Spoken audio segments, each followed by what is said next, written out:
Welcome to Crown Level Confidence with Kalia Janae, the podcast where we empower and inspire you to achieve unstoppable confidence and self-belief. I'm your host, Kalia Janae, a wife, mom, entrepreneur, as well as a certified life coach and motivational speaker with a background in humanities and communication. I'm excited to navigate this transformative journey with you. In each episode, I'll bring you candid conversations, practical tips, and inspiring stories from remarkable women who have conquered many challenges and risen to new heights. Get ready to have your crown straightened as we listen, learn, and laugh together so we can level up. Let's dive in.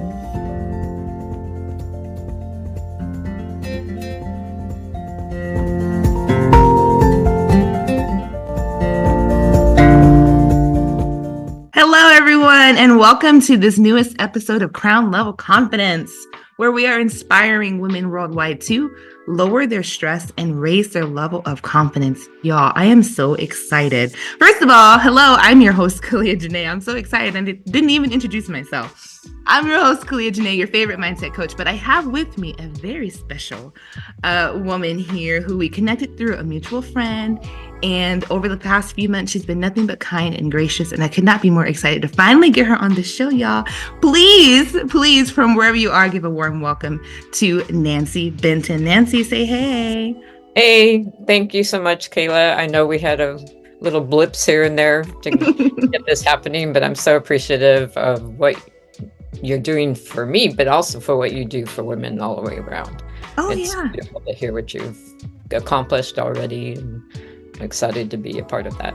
Awesome. Yes. Well, we are a community and nothing happens, in a vacuum. So whatever we are here to achieve, we have to do it together. It's better that way. So let me tell you a little bit about Nancy, and then we're going to hop into what I know is going to be an amazing conversation. So Nancy Benton, y'all, she is an author, a speaker, an HP life coach, a grandma. She's a mother, clearly, and she, on top of everyone else that she loves and cares for, she is a caregiver for her mom. Can you imagine all the directions she's going in? She's got her business, her books, her people that she's reaching out to, and her family in all directions. So I know that, Nancy, you have got some real pearls of wisdom for us here. I'm just now starting out with my family, happily married, growing, expanding, got a baby, one on the way. And it feels like a lot. And here you are, like I said, in every direction. So you've got a book, right? And like I said, Infinite Wisdom. Tell us a little bit more about you, your book, bring us into Nancy Benton. Yeah. Well, how do you wrap up 62 years? That's how old I am. But as we all know, age is just a number, at least in my book. Just to give you a little bit of background, I grew up in Newbury Park, California, and went on to sing in choirs and things like that in high school, but really came to love dogs because I grew up with Siberian Huskies, and we showed them. And I actually was going to become a handler till I ran into the attitudes of other teens in the handling group. So I was like, no, we're not going to do that. And then I just continued to handle dogs for my parents, but I decided to become a vet out of high school. Went to 1 year of college and was like, nope, that's not for me. I don't want 4 years more of school. Doesn't mean school's not good, guys. Stay in school. But I just had a different path. I'm from an entrepreneur background. My grandfather owned Costco pudding and developed that himself. Wow. So I have this innate entrepreneurship mindset. There's got to be something different. Yeah. And so I became a dog groomer because my love for dogs, I didn't have to worry about them being, dying in the veterinary office. I just couldn't handle it. So I did that for 41 years. I owned the shop for 28 years. Wow. While I was raising my 4 kids. Yeah, she said 4 kids. Yeah, I have 4. But from 2005 on, I was raising them single-handedly. My ex, I put him in jail for sexual abuse of both my daughters. Wow. I'm so sorry. I'm so sorry that your family went through that. But wow. Okay. Yeah. And then I took some, still had my shop, so I raised my kids, lost the house due to bankruptcy and not having, his income, but kept going. Mm-hmm. Story short, ended up in Camarillo with my two younger ones and two dogs at the time, two German Shepherds. Moved from there in 2019, and if you've ever heard of the phrase, your ceiling becomes your floor, Mm-hmm. that's exactly what my life did again. Oh my goodness. The first time it was finding out about my daughters. And I ended up moving to Fullerton to be with my grandson. And then the pandemic hit. Yeah. And then I ended up out here with my mom in April 28th of 2020 because she injured herself, and I've been out here since. So this is where I am. That's kind of the short version. Yeah. It's I'm a firm believer God doesn't give you more than you can handle, but there were days, Kayla, where I'd look up and I go, really? You trust me a little too much. Yeah. Right? I'm flattered, but wait a minute. Yeah. Right? Yeah. I definitely have had those days. So I mean, I was about to ask you what made you decide to write a book, but I feel like I should ask you, why don't you have several? I mean, you kind of skipped over some major things, in your quick introduction, but I mean, how do you take these major life experiences and condense them down? Like, what is your book about? Because how did you take all of this life that you have and then decide, okay, I'm going to put this into a book for other people, XYZ? What was that like for you? Yeah, the main reason I chose to write the book was because I realized that people are silent Mm-hmm. about sexual abuse, Mm-hmm. and that it's a pandemic. Even the research shows Mm-hmm. that it's gotten so broad, right? Yeah. And because I was silenced myself when I was sexually abused by my now ex's grandfather when I was a teen, Mm-hmm. and I literally went and told him about it, and I was told that couldn't have happened. And I just was like, it did. It did. Right. I was there. But that's what happens. Mm-hmm. That unbeknownst to me, when I started dating him and stuff, I got into this family Mm-hmm. that had a generational pattern of sexual abuse. Wow. And I didn't know that. And I also was not, your whole thing is about confidence, right? I was not confident as a teen. Mm-hmm. In fact, I was bulimic. I was 86 pounds when I was a teen. Oh. Because I didn't believe in my worth. Mm-hmm. I think so many teens fight that. Yeah. So when I found out about she's 23, but she was 5 then, when I found out about her being sexually abused by her dad, I was like, oh no, we're gonna do something about this. Yeah, I'm gonna shut this down. Regardless of what circumstances were, because we were celebrating our 23rd wedding anniversary when I found out.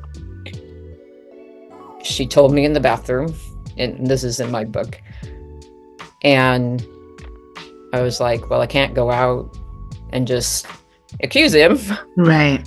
Even though I knew what had happened to me, right? Mm-hmm. So I literally had to have the faith in God. And I know people use that a lot, that faith, faith phrase a lot. But for me, that's how I had to handle it. Because I was like, okay, Lord, I don't know how to handle this. Yeah. I mean, because we're going to go to the kitchen and get the butcher knife. A lot of people do, right? Like, it's going down. Exactly. And I'm like, well, but no, I can't do that because then I'm the one who's going to get in trouble. And then they're stuck with their dad who's abusing, right? No, you did the right thing. Like, disclaimer, you guys. Yeah, exactly. But you're right. I mean, yeah, that's your reaction. My reaction was like, oh, shoot. Mm-hmm. Sure, I probably reacted more than that because he came in and asked if everything was okay. And I said, yeah, why? Right. Because I wanted to protect her, because I knew enough that if I told him, he was going to go and shame her. Mm-hmm. Because sexual abuse is a very shame-based manipulative by the person who's abusing, and it gets to be stopped. Yeah. So that's the reason behind my book. And did I have all the confidence in the world to do it? Hell no. Yeah. I was like, I am so nervous about this, but I knew I had to do my part. Mm-hmm. And even if I can't reach everybody, Mm-hmm. I know I'm going to make a difference. Absolutely. Wow. Okay, well, wait, Nancy. Okay, I feel like we got a little ahead of ourselves. What is the name of your book? The name of my book is Now I'm Talking. Oh, appropriate. Perfect. I love that. And so when we talk about your intentions, right, behind putting this book together, I'm sure now, mind you, I'm a new mom, right? So I'm still navigating this, but I'm sure it was a lot to consider, putting not just your story out there, but now it's your children's stories out there. So, how did you decide to go about that? Like, what did that look like for you in terms of, okay, you've decided to write this book and now you're putting this messaging out there and you have to consider all these different factors. What was that like for you? Yeah, I think the first thing, honestly, I did was consider that, because my kids are important to me. Absolutely. And thankfully, unlike some, I have fostered talking and I have fostered truth from day one. Mm-hmm. Like I told them, I said, you're going to be mad at me sometimes. And that's okay. I'm not going to be perfect. I can't be your dad. I can't be, something I'm not. Mm-hmm. And so, I did that throughout my whole single parenting life with all of them, because they're all different. That's one thing you can bank on, Scala. Every kid you have is going to have a different way of showing up, a different way you get to parent them. Mm-hmm. And I'm just grateful, though, that because of those honest, raw conversations and me being vulnerable and real with them, Mm-hmm. that when I went to decide to write this book and went to all of them, they were on board. That's a blessing. That is such a relief to hear. Yeah, because they know that I'm not doing it to harm them, Mm-hmm. but to be the voice for all of us. Yeah. And even though the boys didn't go through it, they went through things of their own. Mm-hmm. Like I remember my oldest one saying, could I become that? Oh. And it's the psychological, emotional abuse, right? Yeah. That happens because they think it's their fault, Mm-hmm. which is why my older daughter didn't tell me till after she was in college. Wow. Yeah. And so I'm very grateful to hear you say that you fostered those kind of conversations. I was blessed with parents who, good or bad at the time, were very open and honest and direct with me ever since I was a kid, And I mean, I joke about it now, and, parents, if you have small kids in the car, you might want to turn the volume down, but so much so to the point to where I think I was somewhere between 5 and 6, and my parents are like, look, there is no Santa Claus. Like, we bought this stuff. I did the same thing. I did the same thing. And so I was in school and it was to the point, and I use that example, we talked about very, very real life things, throughout my childhood and now even into adulthood. But I always use that particular example of my parents being real and direct with me and building that trust. Because, as you said, when you're a teen or adolescent, it's tricky, navigating just all the different things that the world throws at you. And so to be able to have that, now we didn't plan to talk about this in particular, but because we do have a lot of new moms like myself, how can we talk a little bit more about that? Like, how do you build that relationship, right? Because you had to have something in you, we'll call it confidence. You had to have something in you, right? To say, this is necessary, this is important. It may be uncomfortable, but I have to put this out there. I have to make yourself available as the moms. But how do you do that, right? Like you have to put an effort into it. Oh, absolutely. But I think it stems from well, I know it stems from the fact that I didn't grow up having an opinion. I was of the generation whose mom and dad loved me and still do. My dad's been gone since age 69, but sex wasn't talked about. Feelings weren't talked about. Emotions, weren't there. And even though I've gone through what they call emotional intelligence trainings, it's an ongoing process. And so I was determined when I had my first child. I was all like, okay, they're going to be able to have their opinions and say what they need to say so that they have a voice. I was determined. My now ex actually fought that, because he didn't grow up with that either. But it was like I was so determined that they were going to be able to voice their opinions. I still had the last say, don't get me wrong. Absolutely. Right? Because I'm still the authority, but they knew they could come to me with anything. Like when my oldest, I'm pretty sure, was being groomed with pornography by my ex, I found him in his room and his head was down, and I was like, "Are you okay?" And he goes, "No, Mom, I'm feeling so guilty." And I said, "What for?" And he goes, "Well, Dad showed me some pornography." I said, "Okay, thank you for telling me. But, what do you think about that?" So I would ask curious questions, right? I wouldn't that's horrible, that's wrong, Jump shame, to conclusions, right? Yeah. I just was able to do that in some whatever way, whether it's a gift, I don't know. But even today, as adults, they will call me and talk to me about things that they're going through. And I don't think I'm anything special. It's just that they have said you're a safe place because I don't judge. I stay neutral. I may not like what you say. Sure. Right? Like I may not like or agree necessarily, but they know they can talk to me. Yes. And have that safety. In fact, my youngest finally talked to me while I was captaining a training for leadership. And I asked the trainer, I said, "I feel like there's a wall between us and I don't know how to deal with it. I don't know what to do." And he goes, "Well, have you ever asked her vision for you and her?"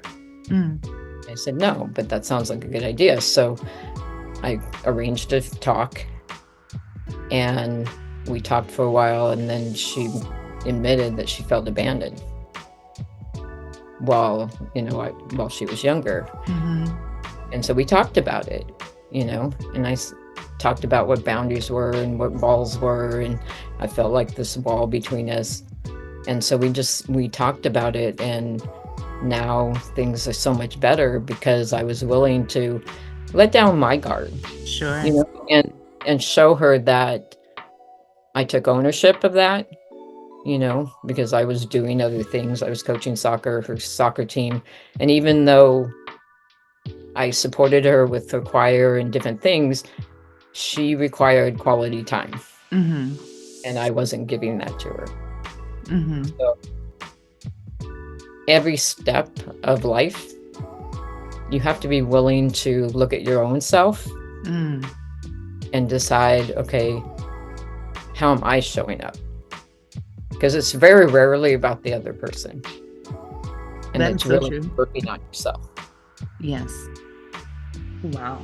Thank you. Thank you for that. And I know myself and the other moms that are listening, whatever point of motherhood they're at, has something to glean, from that, or learn or be reminded, because it is so important that we remember, we're humans first and then moms. I think sometimes, a lot of times, whether the world puts it on us or we take it on ourselves, we think we're mom first and then human second, and that's not the case. Yeah, and I really think it's about balance. Like I really had to learn to balance my desires with theirs, and balancing 4 different, arenas of interest, and learn about, teach myself about certain things, that I wasn't really necessarily interested in, but they were, and being as available as you can, but letting them know that you have a life too. And that's something, even as we grow up, at 62, they know I'm here, but they also see the example, just like you're creating this, right?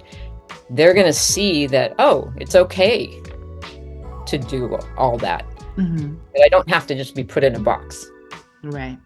And I think that's where some people get lost. And it was definitely a contention in my marriage, because he expected me to be like his mom. And we had arguments about that. And I said, I never not worked, that's not who I am. Ooh, yeah, say it again. Sorry. Right? I never not worked. I've been working since I was, 16. So even now, taking care of my mom, it's like we had to have conversations without expectations of, okay, now the doctors say you're better. This is what I get to do, because I'm only 62. Yes. And I've got things. Wait, hold on, Nancy. She's only 62.